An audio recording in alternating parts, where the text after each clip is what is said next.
The sun beats down on Jerusalem, a dusty road crowded with people. Roman soldiers bark orders. At the center of it all, a man.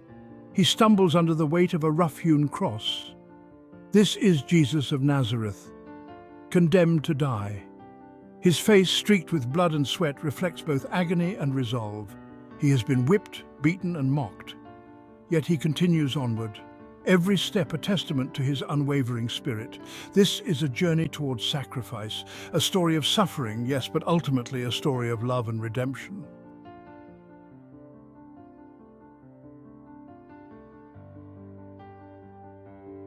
The road to Golgotha, the place of the skull, is long and arduous.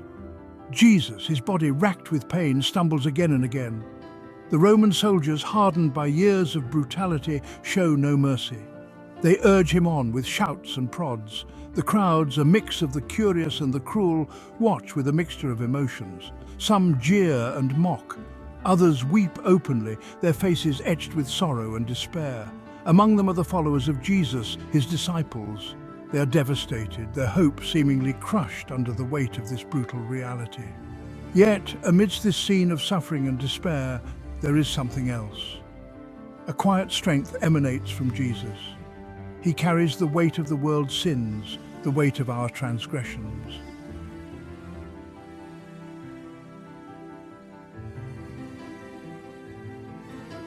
And so, Jesus reaches Golgotha, the place of the skull, a hill outside the city walls, bleak and unforgiving. Here, on this barren ground, the ultimate act of love will be played out, an act of sacrifice that will reverberate throughout history. As the soldiers prepare for the gruesome task ahead, Jesus looks out at the crowd. His gaze encompasses the good and the bad, the faithful and the skeptical.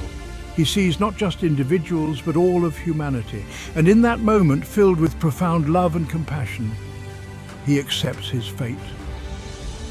His sacrifice is an act of pure, unconditional love. A love that will redeem us all.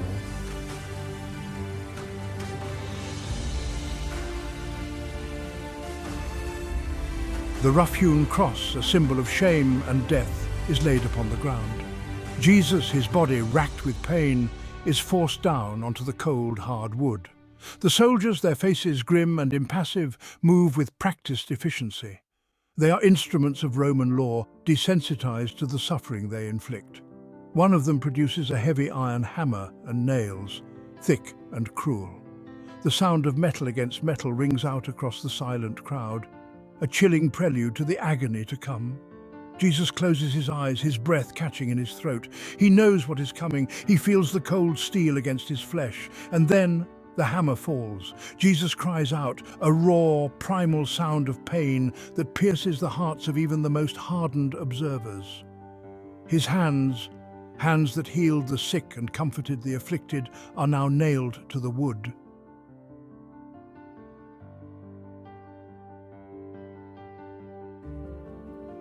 A crown of thorns mocking the king. The soldiers, their grim task nearly complete, stand back to admire their handiwork. One of them, younger than the others, perhaps with a flicker of unease in his eyes, notices a discarded length of thorny vine. A cruel idea sparks in his mind. He fashions the vine into a crude crown, its thorns sharp and menacing. It is a mockery of the kingship that some have attributed to Jesus, a symbol of humiliation and scorn.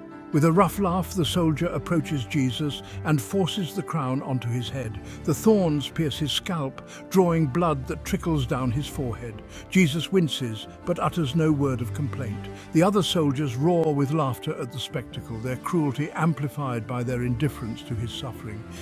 Yet it is in this moment of utter degradation that his true majesty shines through.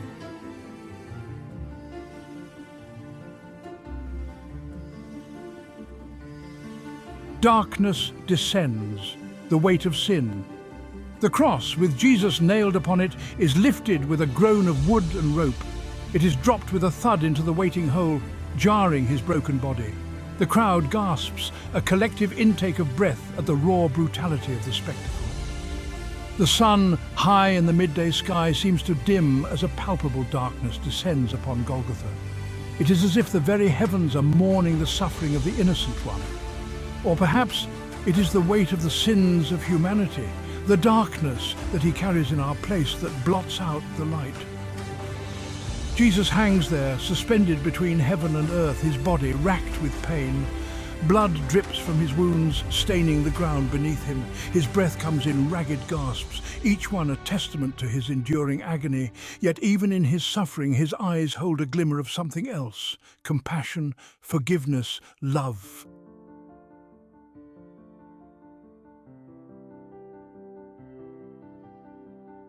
Forsaken yet forgiving, the cry of anguish. As the long hours drag on, a terrible silence descends upon Golgotha. The jeering crowd has fallen quiet, their attention held captive by the unfolding drama. Even the Roman soldiers, hardened by years of brutality, seem subdued, their usual boisterousness replaced by an uneasy stillness. And then, from the cross, a cry rings out: my God, why have you forsaken me?" These words, spoken in a language that transcends human understanding, are not words of despair, but of profound communion with the Father. In that moment of utter abandonment, Jesus becomes the bridge between humanity and God. He is forsaken so that we might be forgiven.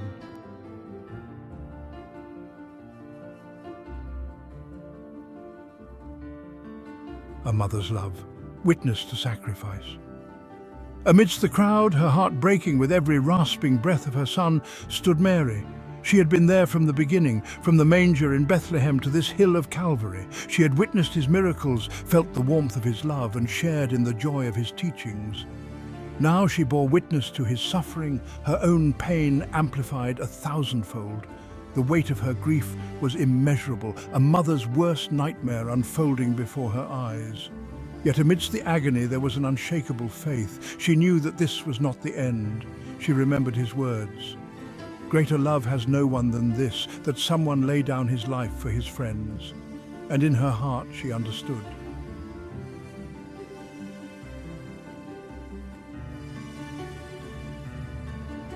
The centurion's confession, truth revealed. Standing at the foot of the cross, his hand resting on the hilt of his sword, stood a Roman centurion.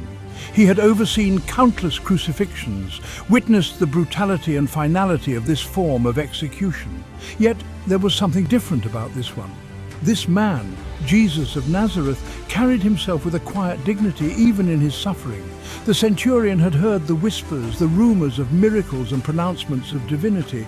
He had scoffed at them, dismissed them as the ramblings of superstitious peasants. But as he watched Jesus, his heart, hardened by years of military service, began to soften. He saw the love in Jesus' eyes, a love that extended even to those who tormented him. He heard the words of forgiveness uttered with his dying breath. And in that moment, the centurion understood. Truly, this was the Son of God, he declared, his voice echoing with newfound conviction.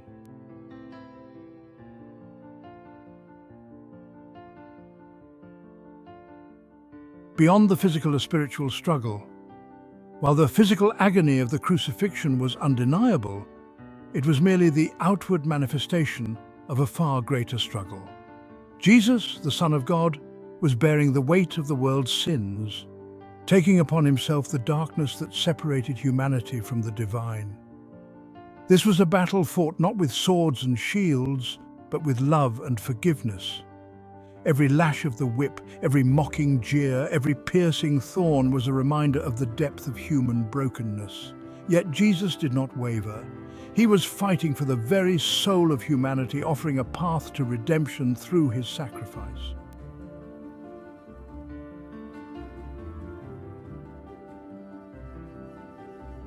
As the sky grew darker and the earth trembled, a momentous event occurred, unseen by the crowd below.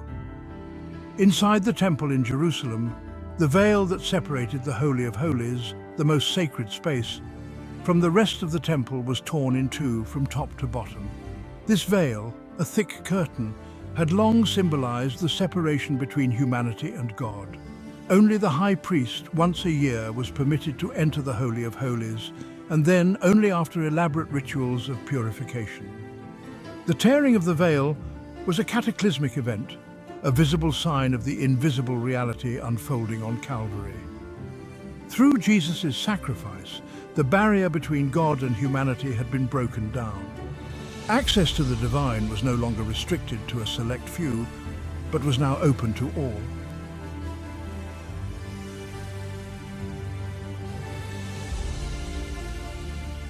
For centuries, the people of Israel had lived under the law, a covenant established with God through Moses.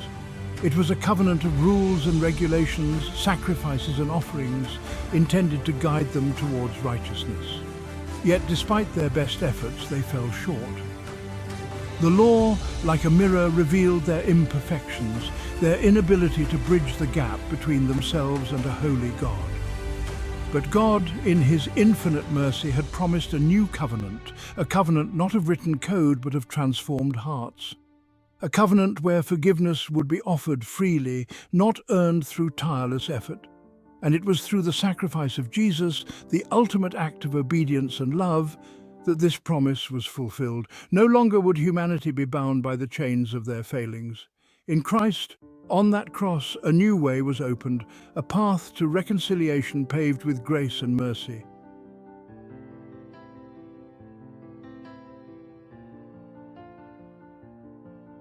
Imagine a debt so vast, so insurmountable, that it could never be repaid. This was the burden of sin that humanity carried, a weight that crushed their spirits and separated them from the love of God. Every selfish act, every cruel word, every envious thought added to the ever-growing debt. But Jesus, on that cross, became our substitute. He took our place, bearing the full weight of our sin upon himself. He who knew no sin became sin for us, so that we might become the righteousness of God in him. Through his sacrifice, the chains of our bondage were shattered, the prison doors flung wide open. We were no longer slaves to sin, but children of God, set free to live in the glorious liberty of his forgiveness.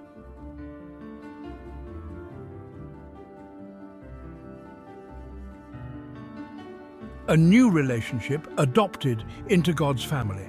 Before the cross, humanity stood at a distance from God, separated by their sin, longing for a closeness they could not attain. They were creatures yearning for their Creator, but unable to bridge the gulf that separated them. But through the sacrifice of Jesus, a bridge was built, a way made open for us to enter into the very heart of God. No longer were we strangers or outsiders, but sons and daughters welcomed into the family of God. This adoption was not based on our merit, but on his grace, a free gift offered to all who would receive it. We were now heirs to an eternal inheritance, citizens of a kingdom that could never be shaken.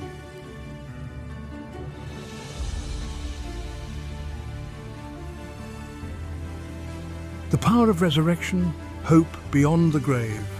The cross, for all its brutality and finality, was not the end of the story.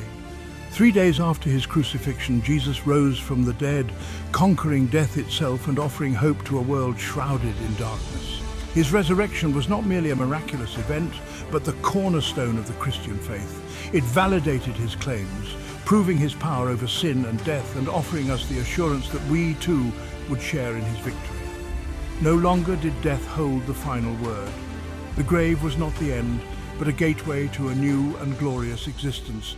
Because Jesus lived, we could live also. His resurrection gave meaning to our suffering, purpose to our lives, and hope for a future beyond the limitations of this world. It was the ultimate triumph of love over hate, life over death, and light over darkness.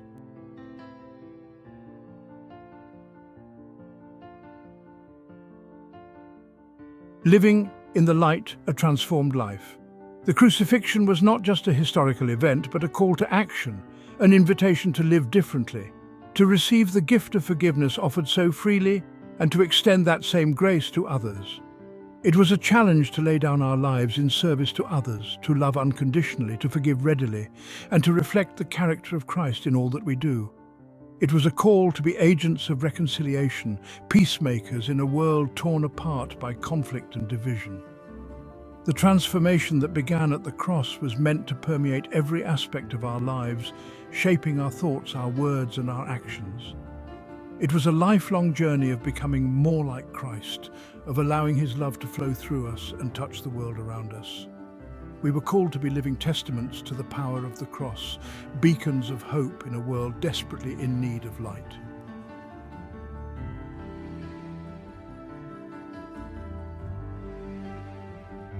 A love story for the ages, the enduring legacy. The crucifixion, though rooted in a specific time and place, transcends history. Its message of love, sacrifice and redemption continues to resonate across cultures and throughout generations. It is a story that has inspired countless acts of courage, compassion and selflessness. It has fueled movements for justice, ignited passions for peace and offered solace to the broken-hearted. The cross stands as a timeless symbol of God's unwavering love for humanity, a love so deep, so wide, so high, that it defies our understanding. It is a love that knows no bounds, a love that pursues us relentlessly, a love that transforms us from the inside out.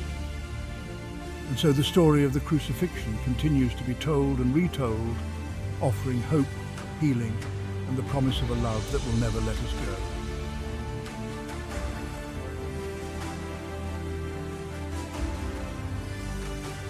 The heart of the matter.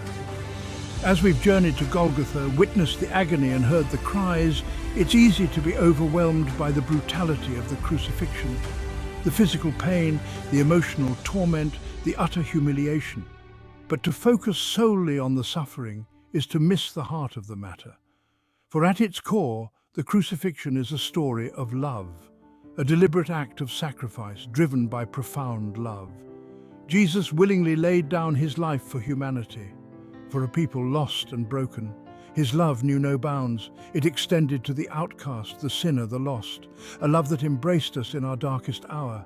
A love that conquered death itself so that we might live.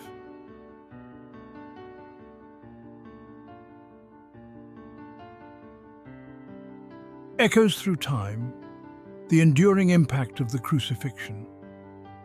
The events at Golgotha continue to echo through time, shaping lives and inspiring hope. From grand cathedrals to quiet bedside prayers, the impact is undeniable. It's a story that crosses cultures and languages. The message of love, sacrifice and redemption speaks to us, yearning for meaning and purpose. We see its influence in acts of kindness and compassion, people inspired to forgive and love, to extend grace in the face of hatred. The crucifixion isn't just a historical event, it's a living reality shaping our world, offering hope and reminding us we are not alone.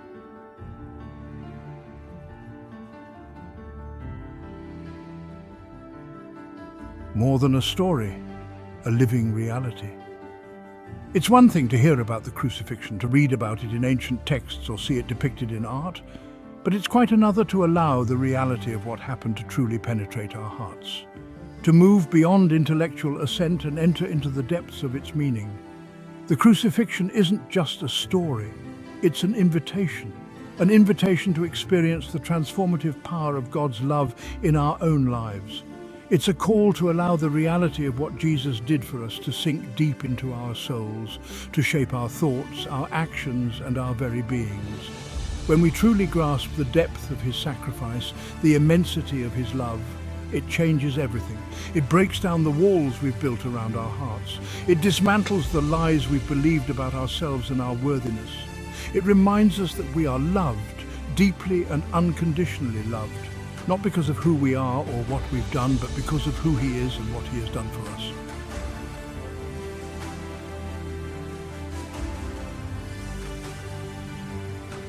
Embracing the cross, a personal invitation. The cross isn't a symbol of defeat, but of victory. It represents love over hate, life over death, hope over despair. It's an invitation to lay down our burdens and fears, to step into the freedom of being forgiven and loved. Embracing the cross means a life of service, compassion and grace.